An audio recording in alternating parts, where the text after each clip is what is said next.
dhowaan ayaa ahayd markii urur siyaasadeed loogu magac daray hiigsi lagaga dhawaaqay magaalada Oslo ee waddanka Norway kaasi oo ay ku buhoobeen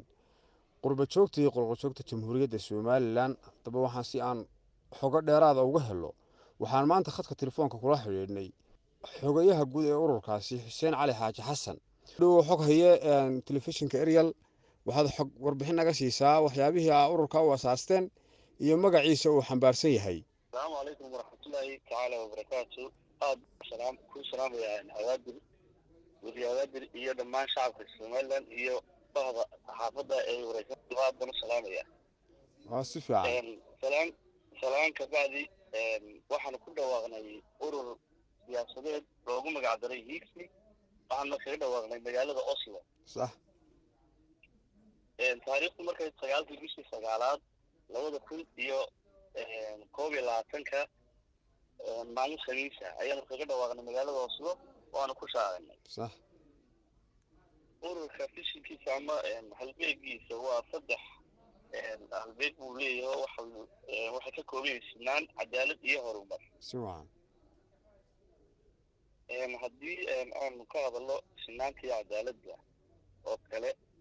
kulli waa laba qodob oo toos la xiriira dimuqraadiyadda hadday tahay in go'aamada siyaasiga ee dalka ka dhacaya صح. inay saamayn dadban ku yeeshaan iyagoo codkooda dhiibanaya iyo hadday tahay saamayn toos ah oo muwaadinka toos uga qayb qaadanayo hannaanka siyaasadda sida ururkan oo kale aanu rajaynayno insha allah inuu noqdo ururka ugu ballaaran jamhuuriyadda somaliland. صح. nooga warantaa waad og tahay oo ururada Somaliland waa la joojiyey ilaa haddana lama furin bal sababta idinku uga sii hor dhacdeen maxay tahay ururkiinaasi. waxaa la jooga xiliyadii la furan lahaa xisbiyada siyaasiga ah oo dastuurka somaliland waxaa ku qoran 10 sanaba inuu qofka muwaadinka xaq u leeyahay inuu ka qayb qaato oo uu ka mid noqdo ururo cusub oo la furi doono 2022 2022 wax badan ay nagama xigaan marka anagu waan isii diyaar garoobaynaa haddii la yiraahdo waddanka saddex xisbi oo kaliya ay siyaasaddu ku xidhnaanaysaa inagoo inaan haba yaraatee wax dimuqraadiyadda ka jirin xisbiyada dhaftooda صح. weliba qabiil iyo reero ku dhisan oo aynu mar walba maqlayno qofkii ka ra'yi duwanaada guddoomiyaha xisbiga waa laga helayaa sida kombani qof leeyahay oo kale iyadoo waxaa soo dhaawacay dimuqraadiyadda hay-adihii la rabay inay kobciyaan oo xisbiyada ay u geysanayaan haddana la yidhaahdo koobta siyaasadda saddexdaa ugu xidhnaato waa dimuqraadiyadda run baan u aragnaa anagu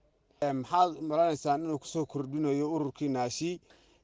maadaama oo ay hadda muddooyinka ku dambeeyey Somaliland ka jira saddexda xisbi oo qura maxay soo dhalinyarta baad filaysaa inay u qaban doono ururkiinaasi haddii alla idinku guuleeyo oo ururkiinaasi urur taabagala uu noqdo. ila tahay walaal maadaama uu ka qayb qaadashada nidaamka siyaasadda ee muwaadinka ay tahay basic element wax la yidhaahdo marka laga hadlayo dimuqraadiyadda waxaan soo jeedin lahaa in sida ugu dhaqsaha badan loogu diyaargaroobo fulinta ururada si koox kasta oo isku afkaariya ay isu abaabulaan sidaad ku aragto maaragtay fishinka ururkayaga ama aragtida aanu qabno annagu waxaanu taaganahay dimuqraadiyad ku dhisan wax la dhaho human rights oo la ixtiraamo waayo haddii muwaadinku xaquuqdiisa asaasiga ay sugnaan weydo oo maxkamadihii madax banaanidoodii uu shaki ku jiro oo la yidhaahdo siyaasiga waddanka rag gaara oo ka kooban saddex xisbi ama saddex calaamadood oo iminka waddanka ka jira ama dee saddex xisbi oo magaranaysaa ay la yidhaahdoba saddex xisbi liisankoodii dhacay sida dastuurka somaliland ku qoran ayuu waddanku u xidhnaanayaa oo u koobnaanayaa sidoo kale walaal waxaa jirta deegaano badan oo somaliland ka mid ah oo golaha wakiilada baarlamaanka iminka lasoo doortay aan uga qayb gelin golaha baarlamaanka taasina waxaan u aragnaa waa dimuqraadiyad dhaawacan taasna waxaan rabnaa inaan wax ka bedelno